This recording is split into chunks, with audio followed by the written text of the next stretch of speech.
going to embark on a phenomenal project, not another project. It's all for me because I've really wanted to always get to truly know the Beethoven sonatas. There are so many movements in the so-called Immortal 32. Yes? I have no questions. No questions. I don't know exactly where we would start this sort of thing. With everyone the first knows sonata. Beethoven. Yes, well. Well, he composed piano sonatas throughout his career. The piano was his confidant, and the sonata form itself was his goal. And perhaps we have, through these piano sonatas, one of the great spiritual developments of any composer in history. Beethoven's first three piano sonatas, Opus 2, were composed probably from 1793 and published in 1796. He was very careful with these works, and they're dedicated to Haydn, who Beethoven studied with, though did not get along with in every way, but certainly admired Haydn and was indebted to him, in fact, more than we can say, perhaps more than he was indebted to Mozart himself. Well, he studied with Haydn. That, I'm sure, or I would guess, was in the realm of instrumental music and so on, in orchestras, pieces. Composition per se, yes. What about his other teachers? Well, he had other teachers, Salieri and so forth, but Beethoven is basically self-taught, and from 1796, starting with his Opus 2, let's go through the Opus numbers, because it shows that he's always occupied with the piano sonata. He starts with, if I can remember them all, Opus 2, and there are 3 examples. And then there's Opus 7, a gigantic sonata in E-flat, not well known, and one of the greatest of his earliest works. And there are 3 sonatas, Opus 10, number 1, 2, and 3, C minor, F major, and the third one in D major. Then we come to 1799 approximately, and we have one of the sublime early works and one of the most popular sonatas, the Sonata Pathétique, and that's Opus 13 in C minor. We then have a space of time and go to Opus 22 in B flat major, and then there's Opus 26 with its Funeral March. Then there's Opus 27, 1 and 2, and one of these, the famous Moonlight. Then Opus 31, 1, 2, and 3. The second one is the celebrated Tempest Sonata. Then there's a time span from Opus 31 until Opus 49, 1 and 2. And these are small sonatas, probably composed much earlier than the Opus 49 opus number. Then we come to the sublime works of his middle period. Opus 53, the Waldstein, then a little 2-movement one in F major, unique sonata in F, Opus 54, then the Appassionata, Opus 57. All of these are around the Rasimovsky quartet. Right, yes. Exactly. And then from Opus 57, we have a layover until we get to the little sonata in G, Opus 79. Oh, there's one in Opus 78, a marvelous 2-movement sonata in F sharp. Then there's Opus 81A, the so-called Farewell Sonata. And then we come into the late period with Opus 90, a very curious work, which Schnabel said he never could figure out how to end the second movement, which is the finale. Then we come to the celebrated last 5 sonatas, Opus 101, enigmatic with its crazy, weird march. Then Opus 106, the Hammerklavier, just meaning the German title of keyboard. Actually, he used that title for all of his last works. The 106 was to be his 9th symphony in the piano sonata realm. It was to be his greatest work, and it is probably one of the most difficult pieces ever composed for the piano, and its time scale is around 45 minutes. Then Opus 109, Opus 110, then the last sonata, Opus 111. And with that, he is ended his journey of the 32 sonatas. He leaves the piano sonata.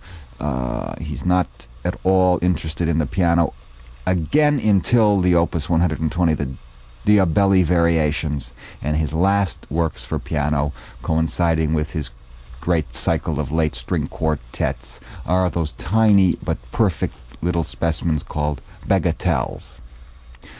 So there's his sonata career in brief, and Opus 2 is 3 sonatas. We'll begin with that work, of course, in F minor, number 1. It opens with, rather a cliche, and it's an upward motion tune, something like the Mannheim Rocket themes of the early symphonists, and most famous example of that kind of theme is in the Mozart G minor symphony. Beethoven uses it and makes a first movement already in the key of F minor, in such a terse way that we're already aware that this is a composer of tremendous dramatic qualities.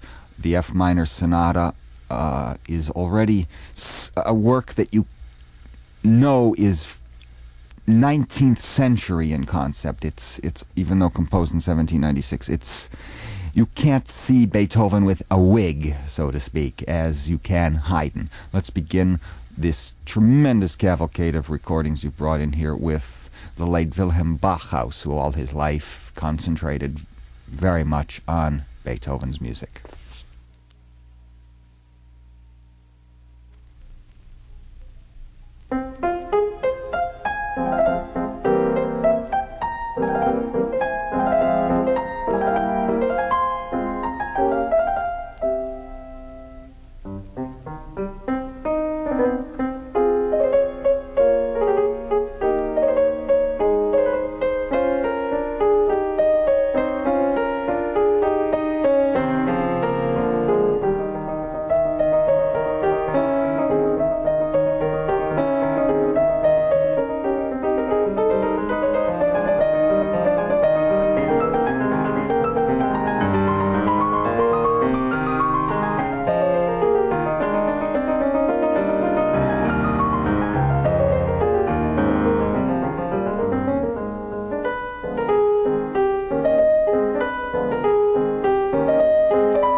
Wilhelm Backhaus in a sterling performance, I can use that word, I think. Backhaus is severe.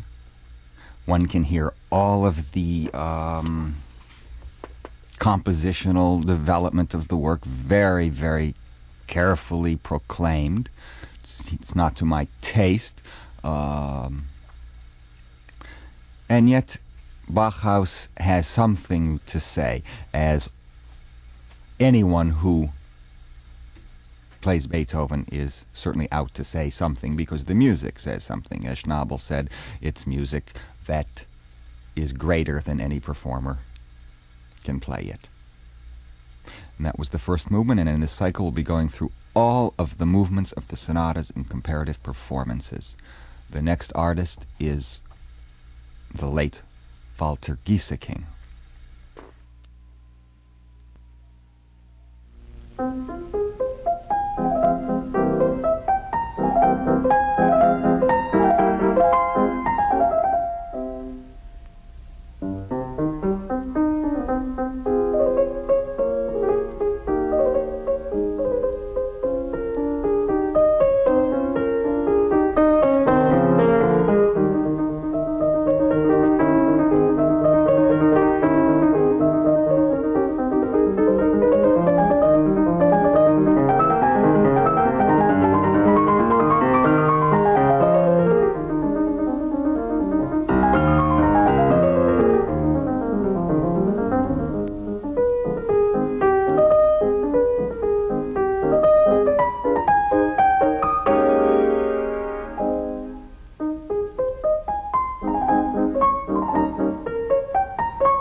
Well, Gieseking was just not a Ravel and Debussy player, naturally, and you can hear the velvet sound even in this very classically oriented Beethoven Opus 2 number 1.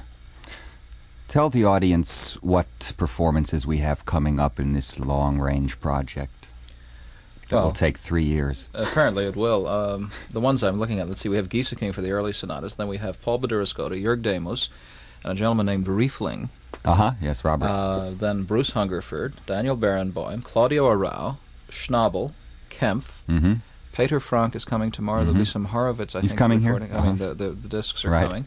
And let's see, who else have we got? I don't know, I've lost track of all this, David. Oh, and... they're just piled up. Yeah, it's wonderful. I'm happy today for a change. Well, let's have another performance, this time by the Australian-born artist Bruce Hungerford, also known for his Beethoven playing.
fantastic performance, without a doubt my favorite thus far. Bruce Hungerford, the pianist, and that's a Vanguard recording. Truly into a emotional drama in F minor, don't you think so, Matt? Pretty much. I'm still waiting to hear all the others before you put your vote in. Mm-hmm. Well, I think that is tremendous playing. Terse, dynamically full of fire, and yet so compact. He never overdoes anything, and yet all the drama is there. Let's, remember that there was a vast journey of 30 years from this sonata to the end, and yet this is a complete masterpiece, already Opus 2 number 1. Who do we have now? This is Paul Badura-Skoda. Okay, Badura-Skoda.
Badura-Skoda in the F minor sonata, first movement, Opus 2 number 1, and not nearly what Hungerford does with it. Hungerford makes a miniature drama.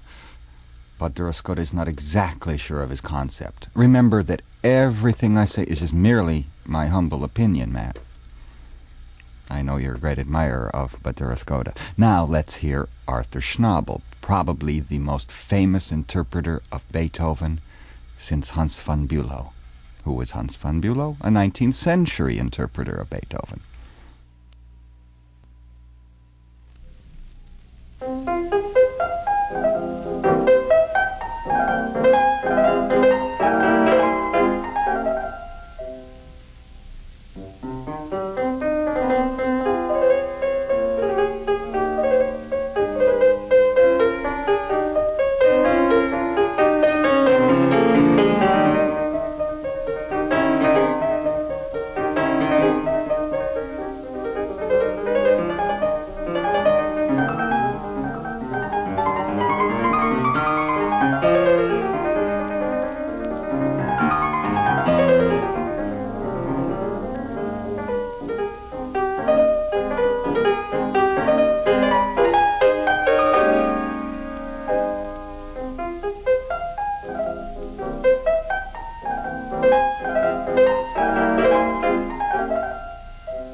That concludes our first movement of Opus 2 number 1 with Schnabel, and this, of course, was one of the great recording projects in history when it was undertaken in the 1930s, and some things have gone down in price, Matt, because these were, in all those 78s, my goodness, how many albums would you think? Well, let's say 5 78s per LP, and there are, what, 13 LPs, so have been 65 or so 78s. Well, they were hundreds of dollars, and today on the Seraphim label, if it's still in print... It is. Are you sure? Don't ask me that. I think it is. Okay, you can get the for $25 all 32 sonatas, something like that. So, and of course, you don't have to change every 4 minutes. So there are certain things that have gotten better. The LP recording and its price. Schnabel played that fast, and of course he is so venerated that anyone dare say anything against Schnabel's Beethoven is committing sacrilege. However, he is up against some pianists now who have had his tradition to think about, as well as their own career thinking of Beethoven, and Schnabel might not, I don't know yet, come out as great as the image. That didn't please me at all, the Opus 2 number 1, a very erratic playing and much too fast. Let's now go to the slow movement, an adagio.